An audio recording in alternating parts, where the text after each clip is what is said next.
আসসালামু আলাইকুম বন্ধুরা। তো আজকে চলে এলাম আরো একটি নতুন নিয়োগ বিজ্ঞপ্তি নিয়ে, যে নিয়োগ বিজ্ঞপ্তিটি হলো বাংলাদেশ নৌবাহিনীর পক্ষ থেকে। তো এইখানে কিন্তু এটি সরাসরি কমিশনড অফিসার পদে 2025-এর ডিইও ব্যাচে যোগ দিন।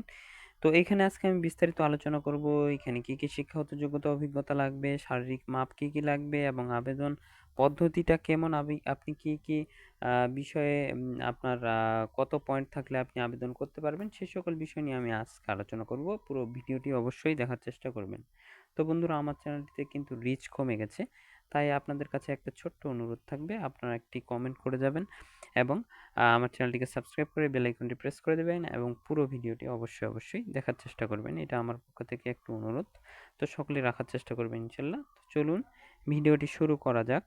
এখানে বলা হয়েছে যে উপযুক্ততা, শিক্ষা এবং বিবিধ বিষয় পুরুষ এবং মহিলা যেহেতু উভয়ে আবেদন করতে পারবে। শিক্ষাগত যোগ্যতার ক্ষেত্রে কি বলেছে দেখুন। সরকার কর্তৃক স্বনামধন্য বিশ্ববিদ্যালয় হতে নিম্নবর্ণিত বিষয়ে স্নাতক, মাস্টার্স, স্নাতক সহ মাস্টার্স প্রার্থীকে এসএসসি এবং এইচএসসি উভয় পরীক্ষায় ন্যূনতম 4 পয়েন্ট করে পেতে হবে।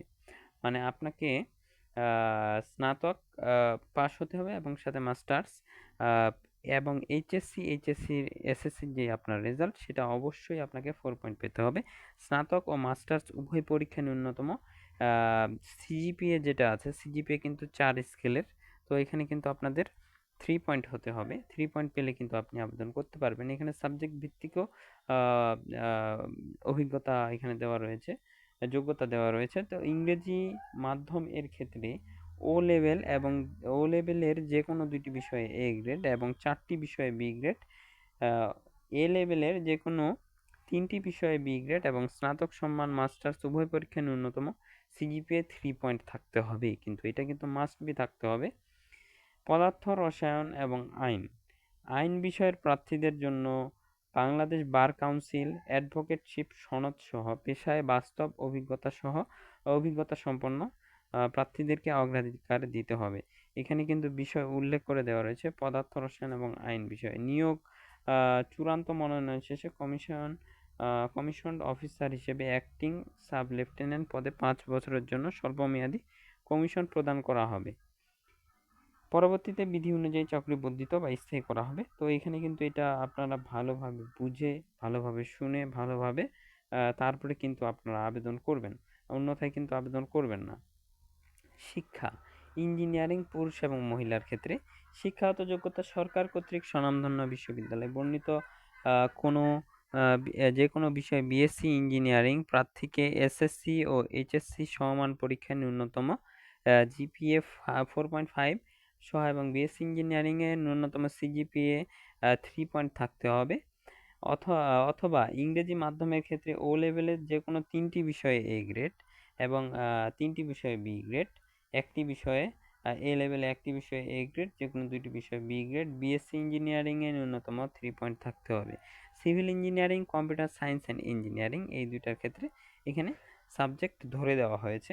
তো এগুলা নিয়ে যারা পড়বে তারা কিন্তু অবশ্যই আবেদন করতে পারবে, পড়েছে তারা কিন্তু অবশ্যই আবেদন করতে পারবে।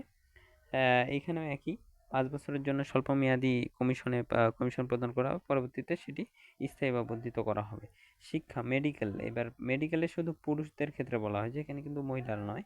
শিক্ষাগত যোগ্যতা সরকার কর্তৃক যে কোনো মেডিকেল কলেজ হতে এমবিবিএস ডিগ্রি সহ ইন্টার্নশিপ সম্পন্নকারী হতে হবে। প্রার্থীকে এসএসসি এইচএসসি উভয় কিন্তু 4.5 এবং ইংরেজি মাধ্যমে যারা রয়েছে ও লেভেলে যে কোনো 3টি বিষয়ে এ গ্রেড, 3টি বিষয়ে বি গ্রেড, এ লেভেলে যে কোনো একটি বিষয়ে এ গ্রেড, 2টি বিষয়ে বি গ্রেড এবং এমবিবিএস ডিগ্রি ধারী হতে হবে, ইন্টার্নশিপ সম্পন্নকারী হতে হবে।